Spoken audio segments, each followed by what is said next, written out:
Hi viewers, நான் உங்கள் Ashwath. Welcome to Aziz பார்வை. இந்த வீடியோவில் நம்ம எதை பற்றி பார்க்க போகிறோம்னு பார்த்தீங்கன்னா, சென்னையில் நடந்த இன்னொரு பயங்கரமான அமானுஷ சம்பவத்தை பற்றி தான் இந்த வீடியோவில் பார்க்க போகிறோம். ஸோ வீடியோக்குள்ள பார்த்துக்கு முன்னாடி நம்ம சேனலுக்கு நீங்கள் புதுசாக இருக்கீங்க அப்படின்னா மறக்காம நம்ம சேனலை சப்ஸ்கிரைப் பண்ணிக்கோங்க. இந்த வீடியோக்கு ஒரு லைக் கொடுத்துருங்க. இதே மாதிரி அமானுஷ சம்பவங்கள் உங்கள் வாழ்க்கையில் நடந்திருக்கு அப்படின்னா அதை என்னோட இமெயிலுக்கோ அல்லது இன்ஸ்டாகிராம் ஐடிக்கோ வாய்ஸ் நோட்ஸ் அல்லது மெசேஜாக சென்ட் பண்ணிவிடுங்க. உங்களோட ஸ்டோரியை நெக்ஸ்ட் வீடியோவில் நான் கண்டிப்பாக அப்லோட் பண்ணுறேன். ஸோ வாங்க வீடியோக்குள்ளே போகலாம்.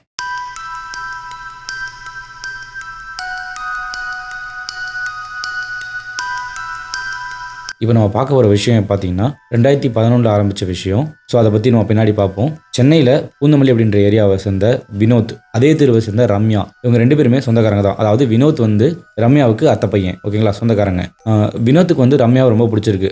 ஒரே ஏரியாவில் தான் இருக்காங்க, அடிக்கடி பார்த்துக்கிறாங்க. ஸோ பிடிச்சிருக்கு. அவர் வந்து ரம்யாவை லவ் பண்ணுறாரு ஒன் சைடாக. கொஞ்ச நாளுக்கு அப்புறம் ரம்யா கிட்ட போயிட்டு லவ் ப்ரப்போஸ் பண்ணுறாரு. ரம்யா வந்து இவரோட ப்ரப்போசலை ரிஜெக்ட் பண்ணிடுறாங்க. அதுக்கு பல ரீசன்கள் இருக்குது. ஸோ அவங்க ரிஜெக்ட் பண்ணிடுறாங்க.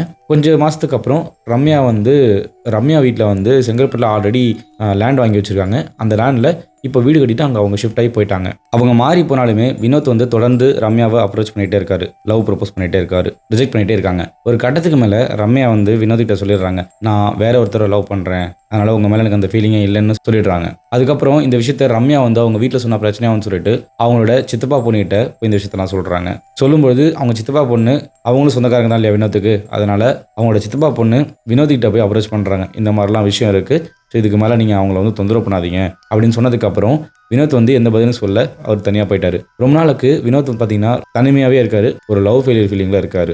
இதில் முக்கியமான விஷயம் என்னன்னு பார்த்தீங்கன்னா, ரம்யாவோட பேரை அவரோட நெஞ்சில் பச்சை குத்திருக்காரு. இது ரம்யாவுக்கும் தெரியும், மற்ற யாருக்குமே தெரியாது. இதில் இந்த ஒரு பிரச்சனை இருக்குது. அதுக்கப்புறம் ரொம்ப நாள் கடந்து போகுது. அவரும் கொஞ்சம் நார்மல் ஆகிறாரு. அதுக்கப்புறம் ரம்யான்னு இன்னொரு பொண்ணை வந்து வினோத் வந்து மீட் பண்ணுறாரு. ஸோ ரம்யான்ற அதே பேரில் இன்னொரு பொண்ணை மீட் பண்ணுறாரு. அவங்களே லவ் பண்ணி கல்யாணமும் பண்ணிக்கிறாரு. முடிஞ்சதுக்கப்புறம் அவங்களோட லைஃப் கொஞ்சம் நல்லா தான் போயிட்டு இருக்கு. ஒரு குறிப்பிட்ட நாளுக்கு அப்புறம் வினோத்துக்கும் அவரோட ஒய்ஃபுக்கும் ஏதோ சின்ன பிரச்சனை வருது. அந்த சின்ன பிரச்சனை பெரிய பிரச்சனையாக மாறி வினோத்தோட ஒய்ஃப் வந்து அவங்க அம்மா வீட்டுக்கு போயிடுறாங்க. இப்போ வினோத் வந்து மறுபடியும் தனிமையாயிட்டாரு. இந்த நேரத்தில் அவங்களோட ரிலேட்டிவ் ஒருத்தவங்க, அதாவது வினோத்தோட ரிலேட்டிவ் ஒருத்தவங்களுக்கு வந்து கல்யாணம். அந்த கல்யாணத்துக்கு வினோத்தோட பேரண்ட்ஸ், அப்புறம் ஆல்ரெடி ரம்யா சொல்லியிருந்தேன் இல்லையா, வினோத் லவ் பண்ணார்ல ஒருத்தவங்களை, அவங்க ஃபேமிலி எல்லாரும் சொந்தக்காரங்க தானே, எல்லாருமே அந்த கல்யாணத்துக்கு போயிருக்காங்க. ஸோ வினோத்தோட தம்பி மட்டும் வந்து கல்யாணத்துக்கு போகல. வினோத்தோட தம்பி வந்து வெளியே போயிருக்காரு, வினோத் வீட்டில் இருக்காரு. அவர் வந்து ஒரு கட்டத்துக்கு மேலே விரக்தியாகி சூசைட் பண்ணிக்கிறாரு, அது தூக்க மாட்டிக்கிறாரு. இந்த விஷயம் வந்து அவரோட தம்பி வந்து வீட்டுக்கு வந்ததுக்கப்புறம் ஃபோன் பண்ணி கல்யாண மண்டபத்தில் இருக்கவங்களுக்கு இன்ஃபார்ம் பண்ணுறாரு. இந்த மாதிரி அண்ணன் வந்து இது மாதிரி பண்ணிட்டாரு அப்படின்னு சொன்ன உடனே எல்லாரும் கிளம்பி வீட்டுக்கு வராங்க. ஸோ அவர் இறந்த பிறகு ரிலேட்டிவ்ஸ் எல்லாருமே வந்துடுறாங்க. ரம்யாவுமே அங்கே தான் வராங்க. ரம்யான்றவங்க வந்து இவர் ஃபர்ஸ்ட் லவ் பண்ணார் இல்லையா, அவங்களோட சொந்தக்காரங்க, அந்த பொண்ணு தான் ரம்யா. அவங்க வராங்க, இவரோட ஒய்ஃபும் வராங்க. டெத்துக்கு வந்துட்டு அவங்க போயிடுறாங்க.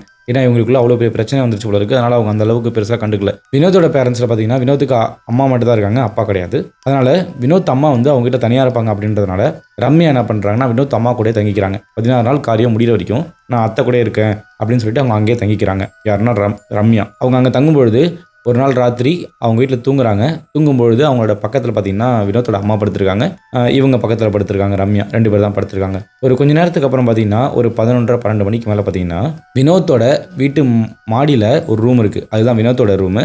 அந்த ரூமில் யாரோ பாட்டு போட்டு டான்ஸ் ஆடுற மாதிரி சவுண்டு கேட்குது ரம்யாவுக்கு. பொதுவாக பார்த்தீங்கன்னா வினோத்துக்கு ஒரு பழக்கம் இருக்குது, காலையில் தினமும் எழுந்தோடனே பாட்டு போட்டு டான்ஸ் ஆடுற பழக்கம் இருக்குது அவருக்கு. ஸோ வந்து சவுண்டு கேட்ட உடனே அவங்க என்ன பண்ணுறாங்கன்னா ரம்யா எழுந்திரிச்சு அந்த ரூமுக்கு மேலே போய் பார்க்குறாங்க. இதுக்கப்புறம் தாங்க இந்த கதையில் ஒரு பெரிய அமானுஷ சம்பவம் ஆரம்பிக்குது. நல்லா நோட் பண்ணிக்கோங்க. அவங்க மேலே அந்த ரூம் போய் பார்க்குறாங்க. போய் பார்த்தா அங்கே யாருமே இல்லை, எந்த சத்தமும் கேட்கல. கிட்ட போனதுக்கப்புறம் வினோத்தோட அம்மா திடீர்னு எழுந்துச்சு, எங்கே பக்கத்தில் படுத்திருந்த பிள்ளைய காணமே அப்படின்னு சொல்லிட்டு டக்குன்னு என்ன பண்ணுறாங்கன்னா அவங்க பேரை சொல்லி கூட்டுக்கிட்டே என்ன பண்ணுறாங்கன்னா மேலே போகிறாங்க. அதாவது வினோத்தோட ரூமுக்கு போகிறாங்க. போய் பார்த்தா ரம்யா அங்கே நின்றுட்டு இருக்காங்க. இங்கேயாமா இந்த நேரத்தில் வந்து நிற்கிற அப்படின்னு சொல்லி அவங்கள கீழே கூட்டு வராங்க. கீழே கூட்டு வரும்போதே ரம்யா வந்து அவங்க வினோத்தோட அம்மா கிட்ட வந்து ஒரு விஷயம் சொல்கிறாங்க. இந்த மாதிரி மேலே சத்தம் கேட்டதை, யாரோ ஓடுற மாதிரி சத்தம், ஆடுற மாதிரி சத்தம் கேட்டது, பாட்டு போட்டு ஆடுற மாதிரி சத்தம் கேட்டது, மாமா எப்பயும் பண்ணுவாங்களா அந்த மாதிரி சத்தம் கேட்டது, அந்த மாதிரி சொல்கிறாங்க. இது கேட்ட உடனே வினோத்தோட அம்மா வந்து கொஞ்சம் பயப்பட ஆரம்பிச்சிட்டாங்க. ஐயோ, இன்னும் 16 நாள் காரியம் முடியல, அதுக்குள்ளே என்னென்னமோ சொல்கிறாளே, என் வயசு பிள்ளை வேறு நம்ம இங்கே வச்சுருக்கோமேனு பயப்படுறாங்க. ரம்யாவை அவங்க அம்மா கீழே கூட்டு வந்து நெத்தியில் வந்து விபூதி வச்சு விட்டு படுக்க வச்சிடறாங்க. அவங்க தூங்கிடுறாங்க. இது நடந்திருந்தாலும் ரம்யா வந்து நார்மலாக தான் இருக்காங்க, எப்பயும் போல தான் இருக்காங்க. பட் சில விஷயங்கள் மட்டும் அவங்கள்ட்ட மாற்றங்கள் இருக்குது. கோயிலுக்கு போகாமல் எப்பயுமே தனியாக இருக்கிறது, அப்பப்போ மூலையில் போய் உட்காந்துக்கிறது, இந்த மாதிரி விஷயங்கள்லாம் பண்ண ஆரம்பிச்சிருக்காங்க. ஒரு வருஷம் கடந்து போயிடுது. அவர் இறந்தது 2011. அதாவது வினோத் இறந்தது பார்த்தீங்கன்னா 2011 ஜூலை 3ஆம் தேதி அவர் இறந்தது. அவர் இறந்து அடுத்த ஒரு வருஷம் கழிச்சு அந்த ஜனவரி மாதத்தில் பிப்ரவரி மாதத்தில் பார்த்தீங்கன்னா ரம்யாவோட சொந்த ஊர் இருக்குது. சொந்த ஊரில் பார்த்தீங்கன்னா வருஷம் திருவிழா நடக்கும். அந்த வருஷம் திருவிழாவுக்கு ரம்யா அங்கே போகிற பழக்கம் உண்டு. அங்கே போயிடுறாங்க. ரம்யாவோட ஃபேமிலியும் அங்கே போயிடுறாங்க. அங்கே போனதுக்கப்புறம் ரம்யாவோட சிஸ்டர் ஒருத்தவங்க இருக்காங்க. அவங்க கூட தான் அவங்க அதிகமாக டைம் ஸ்பெண்ட் பண்ணுறது, அவங்க கூட தான் இருப்பாங்கன்னு வச்சுக்கோங்களேன். அந்த மாதிரி ரொம்ப க்ளோஸ் அவங்களுக்கு. அவங்களோட வீட்டுக்கு தான் போயிருக்காங்க. அவங்களோட சிஸ்டர் வீட்டுக்கு தான் போயிருக்காங்க. அங்கே போனதுக்கப்புறம் திருவிழா அப்போ சாமிலாம் வந்து ஊர்வலம் வருவாங்க இல்லையா? சாமி ஊர்வலம் கூட்டு வரும்போது சில பேருக்கு சாமிலாம் ஆடுவாங்க. சில பேர் அந்த மாதிரி ஊர்வலம் கூட்டு வரும்பொழுது ரம்யாவை என்ன பண்ணுறாங்க, இங்கே வா சாமி வருது அப்படின்னு சொல்லி கூடும்போது ரம்யா வந்து நான் வரமாட்டேன், நீங்கள் போங்க அப்படின்னு சொல்கிறாங்க. இதெல்லாம் நோட் பண்ணுறாங்க. அவங்களோட தங்கச்சியும் அவங்களோட சித்தியும் இதெல்லாம் கவனிக்கிறாங்க. அதுக்கப்புறம் என்ன ஆகுதுன்னா, சரி நீ சாமி பார்க்க தான் வரல, தீபார்த்தனையாவது எடுத்துக்கோ, அதாவது விபூதியாவது எடுத்துக்கோன்னு சொல்லும்பொழுது எனக்கு வேண்டாம் அப்படின்னு ஒரு மாதிரி நிராகரிச்சிடுறாங்க. இதெல்லாம் பார்க்கும்போது அவளுக்கு ஏதோ ஒரு பிரச்சனை இருக்குன்றத அவங்க புரிஞ்சுக்கிட்டு அந்த சாமி ஊர்வலம் வரும்பொழுது சில பேர் சாமி ஆடுவாங்கல்ல, சில வயசானவங்களாம் வந்து வயசான பாட்டி, சில வயசான தாத்தாலாம் பார்த்தீங்கன்னா சாமி வந்து ஆடுவாங்க. அவங்கள கூப்பிட்டு இந்த மாதிரி இவ பண்ணுறா அப்படின்றத அவங்ககிட்ட அவங்க சொல்கிறாங்க. அந்த சாமி ஆடுறவங்கள்ட்ட சொன்ன உடனே அவங்க வந்து அந்த பொண்ணை வெளியே கூட்டு வர சொல்கிறாங்க. அதாவது ரம்யாவை வெளியே கூட்டு வர சொல்கிறாங்க. வெளியே கூட்டு வர சொன்னோடனே ரம்யாவை போய் கூப்பிட்றாங்க. ரம்யா ஒரு மூலையில் போய் உட்காந்துக்கிறாங்க. வரமாட்டேன்னு சொல்லிடுறாங்க. இதை போய்ட்டு அவங்கள்ட்ட சொல்கிறாங்க. கரெக்டாக சாமி வந்து ஆடுவாங்க இல்லையா, அவங்கள போய் சொல்கிறாங்க இந்த மாதிரிலாம் பண்ணுறா அப்படின்னு சொல்லிட்டு என்ன பண்ணுறாங்க, அவங்க அடுத்த வீடு நகர்ந்து போகணும் இல்லையா, அதனால சரி ஓகே நம்ம இப்போதைக்கு சாமி கும்பிடுவோம், அப்புறமா இவளை கவனிச்சுப்போம் அப்படின்னு சொல்லிட்டு அவங்க சாமி கும்பிட்டு இவங்க உள்ளே வந்துடுறாங்க. சாமி ஊர்வலம் போனதுக்கப்புறம் இவங்க வீட்டில் ரம்யாவோட வீட்டில் வந்து உள்ளே வந்து பேசுகிறாங்க. யாருமே இந்த மாதிரி சாமியை பார்க்க வர மாட்டேன்னு சொல்ல மாட்டாங்க. ஸோ இவளுக்கு ஏதோ பிரச்சனை இருக்குது அப்படின்னு அவங்களுக்குள்ளே பேசிக்கிறாங்க. அந்த சாமி ஊர்வலம் போய் முடிச்சதுக்கப்புறம் அந்த சாமியாரவங்க இருக்காங்க இல்லையா, அவங்கள கூப்பிட்டு வராங்க வீட்டுக்கு. கூப்பிட்டு வந்து இந்த மாதிரி ரம்யாவுக்கு ஆன விஷயத்த சொல்கிறாங்க. இந்த மாதிரி அவள் பண்ணுறா அப்படின்னு வித்தியாசம் நடந்துக்கிறான்றத சொல்கிறாங்க. சொன்ன உடனே அவளை இழுத்துட்டு வாங்க அப்படின்னு சொல்கிறாங்க. ரம்யாவோட ஃபேமிலி பார்த்தா முனீஸ்வரனை கும்பிடுறவங்க. அவங்க வீட்லேயே வந்து முனீஸ்வரனை வச்சு கும்பிடுவாங்க. ஏதோ ஒரு சின்ன ஒரு சிலையோ இல்லை கல்லோ வச்சு முனீஸ்வரனை நினச்சி கும்பிட்றாங்க. அதுக்கு நேரம் இழுத்துட்டு சொல்கிறாங்க. அது எங்கே வச்சுருப்பாங்க பார்த்தீங்கன்னா அவங்களோட வராண்டாவில் வச்சுருப்பாங்களாமா. அந்த முனீஸ்வரனை வராண்டாவுக்கு ரம்யாவை இழுத்துட்டு வர சொல்கிறாங்களாம். அவங்கள பிடிச்சி கூட்டு வராங்க. கூட்டு வரும்போது அவங்க வந்து ரொம்ப மரடு பிடிக்கிறாங்க, வரமாட்டேன்னு. அவங்கள கூட்டு வந்துடுறாங்க. கூட்டு வந்ததுக்கப்புறம் எருக்கஞ்செடி இருக்கு இல்லையா, எருக்கங்கழி, அதாவது எருக்கஞ்செடியில் இருக்க குச்சி, அதை எடுத்துகிட்டு வர சொல்லி அதால் ரொம்ப மோசமாக ரம்யாவை போட்டு அடிக்கிறாங்க. எருக்கஞ்செடியால் அடித்தா பேய் ஓடி போகும் அப்படின்ற ஒரு எண்ணங்கள், ஒரு நம்பிக்கை இருக்குது சில ஊர்களில் பார்த்தீங்கன்னா. அவங்க அதை பண்ணுறாங்க. அவங்க அடித்த அடியில் அங்கங்கே அவங்களுக்கு வந்து ரம்யாவுக்கு வந்து செவந்து போச்சு, உடம்பே செவந்து போச்சு. செவந்து போனோடனே வலி தாங்க முடியாமல் அப்போ தான் வந்து உண்மை வந்து வெளியே வருது. என்னென்னா ரம்யா உடம்புக்குள்ளே இருந்த வினோத் இறந்து போனார் இல்லையா, இவங்களுக்கு லவ் ப்ரப்போஸ் பண்ணார். அவர் வந்து அவரோட ஆத்மா பார்த்தீங்கன்னா ரம்யாவோட உடம்புக்குள்ளே வந்திருக்கு. அதை வந்து வினோத் வந்து இப்போ வந்து தன்னை எக்ஸ்போஸ் பண்ணுறாரு அந்த இடத்துல. நான் தான் வினோத், நீ ஏன் வந்து இந்த பொண்ணு உடம்புக்குள்ளே வந்த அப்படின்னு சொல்லுவோம். இந்த மாதிரி வயசு பொண்ணு உடம்புக்குள்ளே நீ இருக்கக்கூடாது, இந்த பொண்ணு உடம்பு விட்டு போயிடு அப்படின்னு சொல்லும்பொழுது நான் போக மாட்டேன் அப்படின்ற மாதிரி சொல்கிறாரு. எனக்கு ரம்யா வந்து ரொம்ப பிடிச்சிருக்கு, அவளை விட்டு நான் போக மாட்டேன், எனக்கு அவள் வேணும் அப்படின்னு சொல்லி வினோத்தோட ஆத்மா வந்து சொல்லுது. திரும்பவும் என்ன சொல்கிறாங்கன்னா, இந்த மாதிரி வயசு பொண்ணோட உடம்புக்குள்ளே நீ இருக்கக்கூடாது, போயிடு, உனக்கு என்ன வேணுமோ நாங்கள் செய்கிறோம் அப்படின்னு சொல்கிறாங்க. அவங்க அவ்வளோ அடித்ததுக்கப்புறம் வினோத்தோட ஆத்மா வந்து நான் உடம்பு விட்டு போயிடுறேன், ஆனால் 3 நாள் நான் வந்து ரம்யாவோட உடம்பு தான் இருப்பேன் அப்படின்னு சொல்லுது. என்னை இருக்க விட்டிங்கன்னா நான் அதுக்கப்புறம் நானாகவே போயிடுவேன் அப்படின்னு அந்த ஆத்மா வந்து சொல்லுது. அவங்க சொன்னதுனால அதன்படியே நடந்துக்கிறாங்க. ஆனால் அதுக்கு முன்னாடி அந்த சாமியாடுறாங்க இல்லையா, அவங்க என்ன பண்ணுறாங்கன்னா ரம்யாவுக்கே தெரியாமல் ரம்யாவோட தலையில் வந்து முடி போட்டுடுறாங்க. அதாவது அவங்களோட முடியை வந்து முடிச்சு போட்டுடுறாங்க. எதுக்காகனா வினோத் வந்து ரம்யா வந்து எதுவும் பண்ணிடக்கூடாது அப்படின்றதுக்காக இதை பண்ணுறாங்க. இதுவும் ஒரு சடங்கு தான் அந்த விஷயத்தில். அந்த ஆத்மாவுக்கு முடி போட்டது தெரியாதுன்னு தான் நம்மளாம் நினச்சோம். ஆனால் உண்மை என்னென்னா அந்த ஆத்மாவுக்கு முடி போட்டது தெரிஞ்சிருக்கு, முடியை முடிச்சு போட்டது தெரிஞ்சிருக்கு. இதை தெரிஞ்சுக்கிட்டு ரம்யாவை தூண்டி விட்டு அவங்களோட சொந்தக்காரங்கிட்ட எல்லாம் போயிட்டு எனக்கு தலை வலிக்குது, தலை ஒரு மாதிரி இருக்குது அப்படி இப்படின்னு சொல்லி இந்த முடியை அவுத்து விடுங்க அப்படின்லாம் சொல்கிறாள். அதாவது ரம்யாவுக்கு இது சுத்தமாக தெரியவே தெரியாது. அந்த உடம்புக்குள்ள இருக்க ஆத்மாவுக்கு தான் தெரியும். இதை சொன்ன உடனே அவங்க வீட்டில் இருக்கவங்களாம் புரிஞ்சுக்கிறாங்க. இதை கேட்குறது ரம்யா இல்லை, அந்த ஆத்மா தான் கேட்குது அப்படின்னு புரிஞ்சுக்கிறாங்க. அப்பப்போ இவங்களுக்கு வந்து ஹேர் வந்து பார்த்தீங்கன்னா, அதாவது முடி பார்த்தீங்கன்னா ரொம்ப நீளமான முடியும் ரம்யாவுக்கு. அதனால் என்ன பண்ணுவாங்கன்னா அப்பப்போ தலையை கோதி விட்டுட்டு தலையை தேய்ச்சி விட்டுட்டு இல்லை கட்டி விட்டுட்டோம் அப்படின்னு சொல்லி ஏமாற்றிடுவாங்களாம். ஏமாத்தினோடனே அது கொஞ்ச நாள் கழிச்சு அவங்க தூங்கிடுவாங்க போல இருக்கு. இப்போ 2 நாள் கடந்து போயிருக்கு. 2 நாள் ஏன்னு பார்த்தீங்கன்னா அந்த சாமியார் என்ன சொல்கிறாங்கன்னா 3 நாள் வந்து அந்த முடி இருக்கணும், அந்த முடி வந்து 3 நாள் கழட்டக்கூடாது அப்படின்னு தான் சொல்லிட்டு போயிருக்காங்க. ஸோ 2 நாள் போயிடுது. 3ஆவது நாள் அந்த முடியை கழட்டாமல் அதே மாதிரி அவங்க பார்த்துக்கிறாங்க வீட்டில் இருக்கவங்க எல்லாம். 3ஆவது நாள் என்ன பண்ணுறாங்கன்னா அந்த சாமியோட வீட்டுக்கே போயிடுறாங்க. அந்த சாமியோட வீட்டுக்கு கூட்டு போயிட்டு அங்கே வச்சு சடங்குலாம் பண்ணுறாங்க. அங்கே போன உடனே அங்கே போகிறதுக்கு முன்னாடி வினோத்துன்ற ஒரு அந்த ஆத்மாவன் வந்தது இல்லையா, அது கேட்ட பொருட்கள் எல்லாமே, அதாவது அவங்களுக்கு தேவையான சாப்பாடு, சரக்கு, இந்த மாதிரி பொருட்கள் கூட கொண்டு அவங்க வாங்கி வச்சுருக்காங்க. அந்த ஆத்மா என்னென்ன கேட்டதோ எல்லாமே வாங்கி வச்சுருக்காங்க. இதெல்லாம் வந்து வாங்கி வச்சுட்டு ரம்யாவை வந்து அங்கே கூப்பிட்டு போகிறாங்க.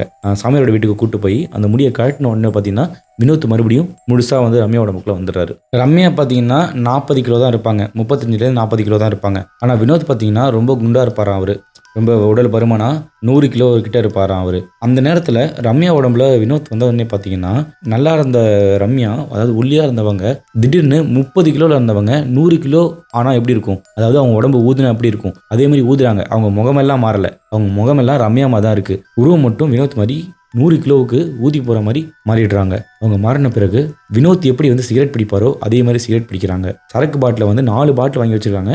அந்த 4 சரக்கு பாட்டிலையும் மூடியை ஓப்பன் பண்ணி வைக்க சொல்கிறாங்க. மூடியை ஓப்பன் பண்ணி வைக்க சொல்கிறார் வினோத். மூடியை ஓப்பன் பண்ணி வைக்க சொல்லிட்டு அந்த சரக்கு பாட்டில் பார்த்தீங்கன்னா என்னோட கையை யூஸ் பண்ணாமல் கையை பின்னாடி கட்டிக்கிட்டு வாயால் அந்த பாட்டிலை எடுத்து அப்படியே 4 பாட்டிலையும் குடிக்கிறாங்க.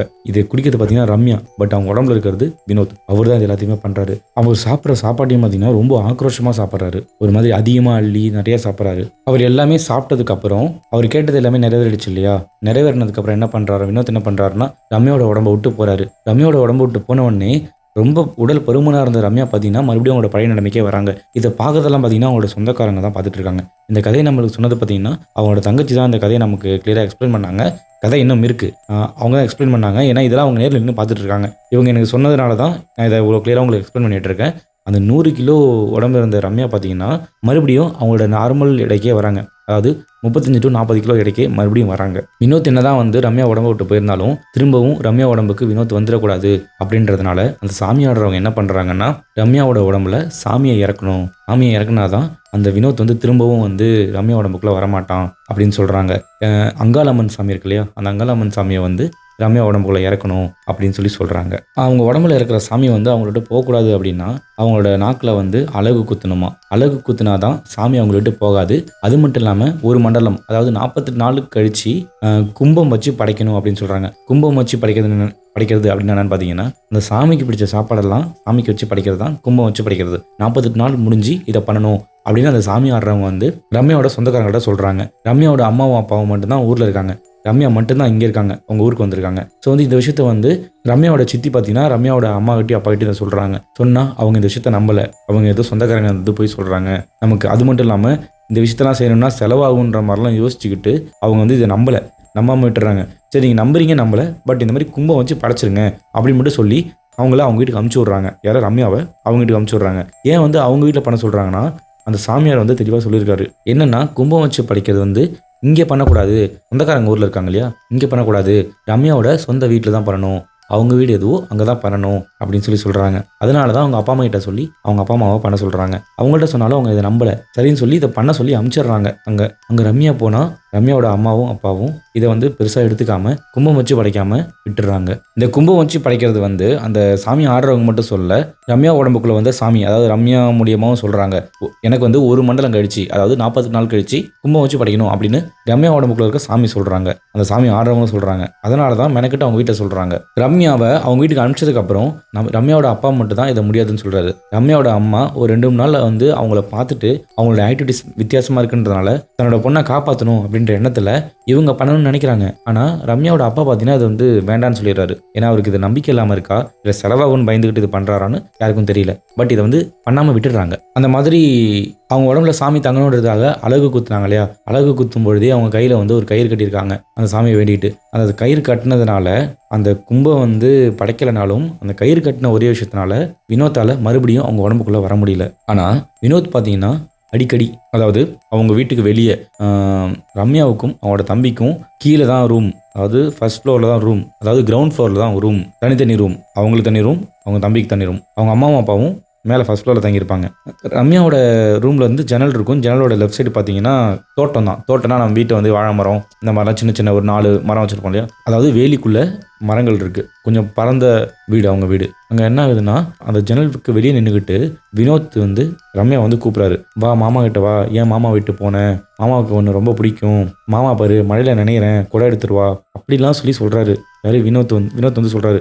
இந்த விஷுவல்லாம் வந்து ரம்யாவுக்கு மட்டும் தான் தெரியுது, மற்ற யாருக்கும் தெரியல. ஈவன் அந்த சாமி வந்த விஷுவல், வினோத்தோட விஷுவல் எல்லாமே பார்த்தீங்கன்னா ரம்யாவுக்கு மட்டும் தான் தெரியுது. வினோத்தோட விஷுவல் வந்து தெரிஞ்ச ஒரே ஒரு இடம் பார்த்தீங்கன்னா, அவர் வந்து சாப்பிடும்பொழுது அந்த சரக்குலாம் எடுத்து குடிச்சார் இல்லையா, அந்த இடத்துல தான் அவங்க சொந்தக்காரங்க எல்லாம் பார்த்துருக்காங்க. ஸோ வந்து இப்போ பார்த்தீங்கன்னா இந்த மாதிரி அங்கங்கே நின்று வந்து அவரை கூப்பிட்றாரு. கூப்பிட்றது மட்டும் இல்லாமல் ரம்யா வந்து அவங்களோட கட்டில் படுத்திருக்கும் பொழுது மேலேருந்து கயிறை தூக்கி போட்டு, இந்த கயிறில் தான் வந்து மாமா வந்து தொங்கினேன், தூக்கில் தொங்கிட்டேன், நீயும் இதில் வந்து தொங்கிடு, மாமா கூட வந்துடு, இந்த மாதிரிலாம் வந்து பயமுறுத்துகிற பேச்சுக்கெல்லாம் வந்து நிறைய பண்ணியிருக்காரு வினோத். அதாவது வினோத்தோட ஆத்மா வந்து ரம்யாவை ரொம்பவும் பயமுறுத்திருக்கு. இந்த மாதிரி ஒரு சில நேரங்களில் ரம்யாவை வந்து வினோத் கூப்பிடுவார் இல்லையா, மழையில் மாமா நினைறேன் வந்து கொடை எடுத்துருவா அப்படின்னு சொல்லுவார் இல்லையா, அந்த மாதிரி நேரங்களில் சில நேரங்களில் பார்த்தீங்கன்னா ரம்யாவும் கொடை எடுத்துட்டு அந்த இடத்துக்கு போய் நிற்கிற பழக்கங்களும் சில நேரங்களில் நடந்திருக்கு. இதை பார்த்து அவங்க வீட்டில் இருக்கவங்க, நீ ஏன் இங்கே வந்து சம்மதம் இல்லாமல் நிற்கிற, வான்னு சொல்லி உள்ளே கூட்டு வந்துருவாங்களாம். இந்த மாதிரிலாம் நடந்திருக்கு. இந்த விஷயங்கள் எல்லாமே ரம்யாவுக்கு அடி மனசில் ரொம்ப பதிஞ்சு போயிருக்கு. இதை வந்து யார்கிட்ட ஷேர் பண்ணுறாங்கன்னு பார்த்தீங்கன்னா, அவங்களோட தங்கச்சி இந்த கதையை நம்மள்ட்ட சொன்னாங்க இல்லையா,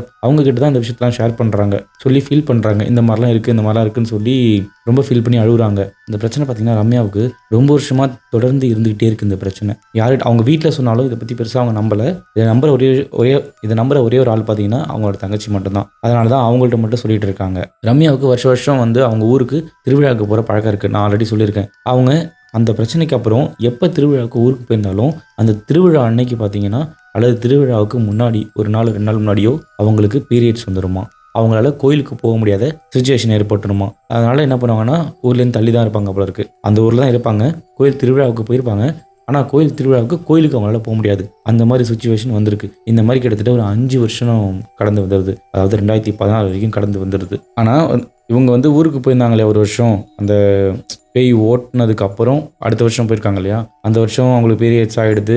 அவங்களால வந்து கோயிலுக்கு போய் சாமியை பார்க்க முடியல. ஸோ ஊருக்கு ஒதுக்குப்புறமா தான் இருக்காங்க. அவங்க கூட இவங்க தங்கச்சியுமே இருக்காங்க. எப்பயுமே அவங்க தங்கச்சி இவங்க கூட இருப்பாங்க. ஸோ அந்த மாதிரி அவங்களுக்கு வரதுனால அந்த ஊரில் எப்பயுமே அவங்க ஒரு வாரம் தங்குவாங்க. திருவிழா முடியறதுக்கு ஒரு வாரம் ஆகுன்றதுனால ஒரு வாரம் தங்குவாங்க. அங்கே ஒரு வாரம் ஆனதுக்கப்புறம் ஸோ அவங்க பீரியட்ஸும் முடியுது. அதனால் அவங்க வந்து வேற ஒரு கோயிலுக்கு போகிறாங்க. அந்த பழக்கமும் உண்டு அவங்களுக்கு. வேற ஒரு கோயிலுக்கு போயிட்டு அங்கே போனதுக்கப்புறம் ஒருத்தவங்க சாமி ஆடுறாங்க. அவங்ககிட்ட போன உடனே ரம்யா வந்து நல்லா பேசி பழகிட்டு இருக்காங்க அவங்க தங்கச்சிக்கிட்ட. திடீர்னு பார்த்தீங்கன்னா அந்த சாமிகிட்ட போயிட்டு ஒரு மாதிரி அழுது பேசிகிட்டு இருக்காங்க. ரம்யா அந்த சாமி ஆடுறவங்கள்ட்ட போயிட்டு தன்னுடைய குறைகளை சொல்கிறாங்க. அதாவது என்ன சொல்கிறாங்கன்னா, நல்லா அவங்க தங்கச்சிக்கிட்ட சிரித்து பேசிட்டு இருந்தாங்க. திடீர்னு அந்த சாமி ஆடுறவங்கள்ட்ட போயிட்டு அவன் என்னை வந்து வான்னு கூப்பிட்றான், என்கிட்ட வந்துடுன்னு சொல்லி கூப்பிட்றான், கயிறு கொடுத்து இந்த கயிறில் தொங்கு, நான் உனக்கு எப்படி தொங்கணும்னு சொல்லித்தரேன் அப்படிலாம் சொல்கிறான், என்னை காப்பாற்றுறது தானே சொன்னேன், ஏன் என்னை வந்து காப்பாற்றலை அப்படின்னு சொல்லி அந்த சாமி ஆடுறவங்க கிட்ட வந்து இவங்க வந்து அழுது கேட்டுட்டு இருக்காங்க. அது மட்டும் இல்லாமல் அந்த சாமியை பார்த்து, நீ எனக்கு இதை சரி பண்ணி தரந்தானே சொன்னேன், இந்த வயசில் நான் ஏன் இப்படி கஷ்டப்படணும் அப்படின்னு அழுது அந்த சாமி கிட்ட முறையிடுறாங்க. இது கேட்டது மட்டும் இல்லாமல் அவங்க வந்து அந்த சாமிகிட்ட மறுபடியும் கேட்குறாங்க, எனக்கு இந்த மாதிரிலாம் நடக்கக்கூடாது, அவன் என் கண்ணுக்கு தெரியறான், அவன் என் கண்ணுக்கு தெரியக்கூடாது அப்படின்னு சொல்லி அந்த சாமிகிட்ட வந்து சத்தியம் கேட்குறாங்க. யார்? ரம்யா வந்து அந்த சாமியாரவங்கள்ட்ட கேட்குறாங்க. அந்த சாமியாரவங்களும் அதாவது அந்த சாமியும் பார்த்தீங்கன்னா ரம்யாவுக்கு சத்தியம் பண்ணி கொடுக்குது. சத்தியம் பண்ணி கொடுத்து அவங்க கையில் ஒரு கயிறுமே கட்டி விட்றாங்க. இப்போது அப்படி கயிறு கட்டி விட்டாலுமே ரம்யாவுக்கு இந்த பிரச்சனை தீரவே இல்லை. அதாவது சரியாகாமல் மறுபடியும் இந்த பிரச்சனை இருந்துகிட்டே தான் இருக்குது. இன்னமும் ரம்யாவோட கண்ணுக்கு வினோத் வந்து அங்கங்கே தெரிஞ்சுக்கிட்டு தான் இருக்காரு. அதாவது அங்கே நின்று கூப்பிட்றது, மாமாட்ட வான்னு கூப்பிட்றது, அந்த கயிறு கொடுத்து தொங்கு அப்படின்னு சொல்கிறது, இந்த மாதிரி சம்பவங்கள் மறுபடியும் அதாவது ஒவ்வொரு நாளும் ரம்யாவோட லைஃப்பில் நடந்துக்கிட்டே இருக்குது. தொடர்ந்து நடந்துக்கிட்டே இருக்குது. கிட்டத்தட்ட 4 வருஷம் போயிடுச்சு. அதாவது 2011 வினோத் இறந்தார். 2012 அவங்க ஊருக்கு போகிறாங்க. இந்த மாதிரி தடங்கல்கள் நடக்குது. அதுக்கப்புறம் ஒரு 4 வருஷம் கழிச்சு 2016 இவங்களோட தங்கச்சிக்கு வந்து கல்யாணம் ஃபிக்ஸ் ஆகுது. சரிங்களா? அந்த கல்யாணத்துக்காக கிளம்பி ஊருக்கு போகிறாங்க. ரம்யாவோட ஃபேமிலி அப்புறம் சொந்தக்காரங்க எல்லாருமே அங்கே போகிறாங்க. அந்த கல்யாணத்தை முடிச்சுட்டு மறுபடியும் ஊருக்கே போயிடுறாங்க. ஊருக்கு போனாலும் அவங்களுக்கு திரும்பவும் அந்த பிரச்சனைகள் இருந்துகிட்டே தான் இருக்குது. அதே வருஷம் ஜூலை, அதாவது 2016 ஜூலை 3 அன்னைக்கு பார்த்தீங்கன்னா அவங்க அண்ணனுக்கு, சொந்தக்காரங்க ஒருத்தவங்க அண்ணனுக்கு கல்யாணம் வந்து ஃபிக்ஸ் ஆகுது. அந்த கல்யாணத்துக்கு அவங்களோட தங்கச்சி ஃபேமிலி, இவங்களோட ஃபேமிலி, எல்லா சொந்தக்காரங்களும் பார்த்தீங்கன்னா அந்த கல்யாணத்துக்கு கிளம்பி போகிறாங்க. ரம்யாவை தவிர. ரம்யா வரலன்னு சொல்லிட்டாங்க. ரம்யாவோட அப்பாவும் மட்டும் போல. ரம்யாவோட அம்மா அண்ட் மற்ற சொந்தக்காரங்க எல்லாருமே அந்த கல்யாணத்தை போய் அட்டன் பண்ண போயிட்டாங்க. ஜூலை 2 ரிசப்ஷன். ஆக்சுவலாக அந்த ரிசப்ஷனுக்கு தான் எல்லாம் கிளம்பி போயிருக்காங்க. ரிசப்ஷனை முடிச்சுட்டு மறுநாள் காலைல கல்யாணத்தை முடிச்சுட்டு கிளம்பி வரதா பிளான். அதுக்காக தான் எல்லாம் போயிருக்காங்க. அங்கே போகாத 2 ஆள் பார்த்தீங்கன்னா ரம்யாவோட அப்பாவும். ரம்யாவோட அப்பா வேலை விஷயமா வெளியே போயிடுறாரு. ரம்யா மட்டும் தான் வீட்டில் இருக்காங்க. ஸோ அந்த நேரத்தில் ரம்யா என்ன பண்ணுறாங்கன்னா அவங்களும் தூக்கு மாட்டி தொங்கிடுறாங்க. அது அவங்க இறந்தும் போயிடுறாங்க. ரம்யாவோட அப்பா வீட்டுக்கு வந்து பார்க்கும்பொழுது உள்பக்கமாக கதவு பூட்டியிருக்கு. ஸோ ஜன்னல் வழியாக பார்க்கும்போது கிரவுண்ட் ஃப்ளோரில் தானே ரம்யாவோட ரூம் இருக்குது. ஆனால் ரம்யா வந்து தூக்குமாட்டி தொங்கினது பார்த்தீங்கன்னா ரம்யாவோட தம்பி ரூமில் தூக்குமாட்டி தொங்கியிருக்காங்க. ரம்யாவோட ரூமில் கிடையாது. அவங்க தம்பியோட ரூம் ஜன்னல் வழியாக அவங்க அப்பா வந்து பார்க்கும்பொழுது ரம்யா தொங்குறத பார்க்குறாரு. அவருக்கு என்ன பண்ணுறதுன்னு தெரியல. ஒரு மாதிரி ஸ்டன் ஆகி போயிட்டாரு. அப்புறமா ஃபோன் பண்ணி அங்கே ஃபங்க்ஷனுக்கு போயிருந்தாங்க. அதாவது நைட்டே 2ஆம் தேதி, அதாவது 2ஆம் தேதி ஈவினிங்கே ரிசப்ஷனுக்கு போயிருந்தவங்கள ஃபோன் பண்ணி அவங்க அம்மாட்ட சொல்கிறாரு, ரம்யாவோட அம்மாட்ட, இந்த மாதிரி பொண்ணு வந்து தூக்கு மாட்டி தொங்கிட்டா, எனக்கு என்ன பண்ணுறதுன்னு தெரில, கொஞ்சம் எல்லாரும் கிளம்பி வாங்க அப்படின்னு சொல்லி ரம்யாவோட அப்பா சொல்கிறாரு.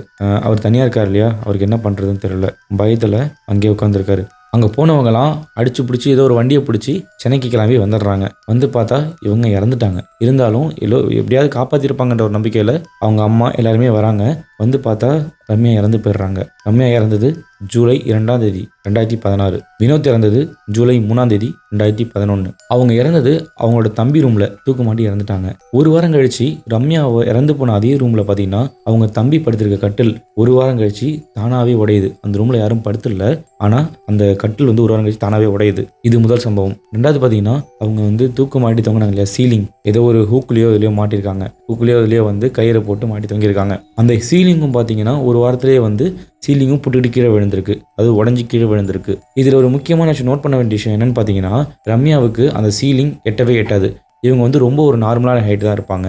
அதாவது ஒரு 4 அடி 4.25 அடி தான் இருப்பாங்க. அவங்களுக்கு அந்த சீலிங் எட்டாது. கட்டில் மேலே ஏறினா கூட அவங்களுக்கு எட்டாது. அப்படி ஏறினாலும் அந்த கயிறை தூக்கி அதில் போட்டு அந்த ஹூக்கில் போட்டு எடுக்கிற அளவுக்கு அவங்க வீட்டில் இந்த ஸ்டூலும் கிடையாது, சேரும் கிடையாது, டேபிளும் கிடையாது. அப்படி அவங்க தூக்க மாட்டின இடத்துல பார்த்தீங்கன்னா அங்கே சேரோ டேபிளோ எதுவுமே இல்லை. ஸோ இந்த மாதிரி இது பார்க்குறதுக்கே ரொம்ப விகாரமாக இருந்ததுனால, வித்தியாசமாக இருந்ததுனால கண்டிப்பாக இது வந்து வினோத்தால் தான் நடந்திருக்கும் அப்படின்னு அவங்க சொந்தக்காரங்களும் மற்றவங்களும் நம்புகிறாங்க. ஏன்னா இதுக்கு அவங்க அப்படி நம்புறதுக்கான முக்கியமான ரீசன் பார்த்தீங்கன்னா அந்த கட்டில் வந்து பார்த்தீங்கன்னா நல்லா தான் இருந்துச்சு. ஒரு வாரம் கழிச்சு திடீர்னு உடஞ்சிருச்சு. அவர் வினோத் தான் வந்து ரொம்ப வந்து வெயிட்டாக இருப்பார், 100 கிலோவுக்கு மேலே இருப்பாருன்னு சொல்லியிருக்காங்க. ஸோ வந்து அவரோட ஆத்மா அந்த இடத்துல இருந்திருக்கலாம், அதனால உடஞ்சிருக்கலாம். அவரோட வெயிட்டு தாங்காமல் தான் வந்து சீலிங் போட்டுவிட்டு கீழே விழுந்திருக்கலாம் அப்படின்னும் அவங்க நினச்சிக்கிறாங்க. இவ்வளோ நடந்தாலுமே என்ன பண்ணுறாங்கன்னா ஒரு குறிப்பிட்ட வருஷம் கழிச்சு என்ன பண்ணுறாங்க, இருந்தாலும் அந்த என்ன நடந்துச்சுன்னு தெரிஞ்சுக்கணுன்றதுக்காக இதுக்காகவே என்ன பண்ணுறாங்கன்னா காஞ்சிபுரத்தில் குறி சொல்கிற ஒருத்தவங்கள போயிட்டு பார்க்க போகிறாங்க. இவங்களுக்கு என்ன நடந்தது அப்படின்னு. குறி சொல்கிறதுனா இறந்தவங்களை வர வச்சு பேசுவாங்க இல்லையா, அந்த மாதிரி அவங்கள வர வச்சு பேசுறதுக்காக போகிறாங்க. அப்படி போகும்போது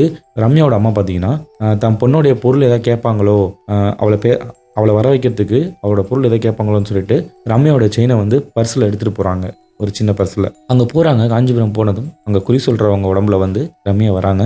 ரம்யா வந்து என்ன பேசுனாங்கன்னு ஆக்சுவலாக வந்து தெளிவாக அவங்க தங்கச்சிக்கிட்ட வந்து அவங்க பேரண்ட்ஸ் சொல்லலை. இதை வந்து ஏன்னா வந்து எப்படி சொல்கிறது, அது நமக்குள்ளே இருந்துட்டு போகுது, தெரிஞ்சால் பயப்படுவாங்க, அவங்களுக்கு தான் பிரச்சனை வந்துட போகுது அப்படின்னு சொல்லிட்டு அவங்களோட பேரண்ட்ஸ் வந்து என்ன நடந்ததுன்றதை சொல்லலை. அதாவது ரம்யா குறி சொல்கிறவங்க உடம்புல வந்து என்ன சொன்னாங்கன்றதை அவங்க கிட்ட சொல்லலை. ஆனால் அங்கே நடந்த ஒரு விஷயத்த மட்டும் சொல்லியிருக்காங்க. ரம்யாவோட செயின் எடுத்துகிட்டு போயிருந்தாங்க இல்லையா, அந்த குறி சொல்கிறவங்க உடம்புல இருந்த ரம்யா வந்து கேட்டிருக்காங்க, ஏன் செயினை நீ எதுக்கு வச்சிருக்க அப்படின்னு சொல்லி அவங்க அம்மாட்ட வந்து ரம்யா கேட்டிருக்காங்க. ஏன் செயினை என்கிட்ட கொடு அப்படின்னு கேட்டிருக்காங்க. இதை கேட்டதுக்கு அப்புறம் தான் ரம்யாவோட அம்மாவுக்கு அங்கே போனதுக்கப்புறம் ஒரு நம்பிக்கை, நம்மள்கிட்ட பேசுறது நம்மளோட பொண்ணு தான். ஏன்னா இந்த செயினை எடுத்து வச்சு ரம்யாவோட அம்மாவுக்கு மட்டும் தான் தெரியும், அவங்க அப்பாவுக்கு மட்டும் தான் தெரியும், இவங்க 2 பேருக்கு மட்டும்தான் தெரியும் அவங்களோட செயினை கொண்டு போயிருக்காங்கன்றது. அவங்க கொண்டு போனதுக்கான பர்பஸ் பார்த்தீங்கன்னா தன் பொண்ணோட பொருள் ஏதாவது கேட்பாங்க, அவங்களோட அந்த ஆத்மா வர வைக்கிறது கேட்பாங்க அப்படின்றதுக்காக தான் இவங்க வந்து எடுத்துகிட்டு போனாங்க. இது இவங்களுக்கு மட்டும் தான் தெரியும். ஆனால் அங்கே போனால் அவங்க எதுவுமே கேட்கல. அவங்க பேர், பிறந்த நேரம், இறந்த நேரம் இதை மட்டும்தான் கேட்டிருக்காங்க. அவங்களுக்கு நடந்த பிரச்சனையை பற்றி சொல்லியிருக்காங்க. சொன்னதுக்கப்புறம் அவங்க ஏதோ மந்திரங்கள்லாம் பண்ணி சம்திங் சில சடங்குகள்லாம் பண்ணி தான் வந்து ரம்யா வர வச்சு பேசியிருக்காங்க. ஸோ வந்து இதுதான் வந்து நடந்த விஷயம். இதுதான் வந்து ரம்யாவோட சிஸ்டர் பார்த்தீங்கன்னா நமக்கு சொல்லியிருக்காங்க. நம்ம லைஃப்பில் எவ்வளோ பிரச்சனை வந்தாலும் ஃபேஸ் பண்ணுறதுக்கான சுச்சுவேஷன் தானாக அமையும். அதை நம்ம ஃபேஸ் பண்ணி தான் ஆகணும். வாழ்க்கையில் சூசைடுங்கிற ஒரு விஷயம் வந்து எப்பயுமே தீர்வாகாது. இந்த கதையை பற்றி நீங்கள் என்ன நினைக்கிறீங்கன்னா மறக்காமல் கமெண்ட் செக்ஷனில் சொல்லுங்கள். இதே மாதிரி அமானுஷ்ய சம்பவங்கள் உங்கள் வாழ்க்கையில் நடந்திருக்கு அப்படின்னா மறக்காமல் என்னோட இமெயிலுக்கோ அல்லது இன்ஸ்டாகிராமுக்கோ வாய்ஸ் நோட்ஸ் அல்லது மெசேஜாக சென்ட் பண்ணுங்கள். உங்களோட ஸ்டோரியை நெக்ஸ்ட் வீடியோவில் நான் அப்லோட் பண்ணுறேன். ஸோ மறக்காமல் நம்ம சேனலை சப்ஸ்கிரைப் பண்ணிக்கோங்க. இந்த வீடியோக்கு ஒரு லைக் கொடுத்துருங்க. நெக்ஸ்ட் வீடியோவில் பார்ப்போம். பாய்.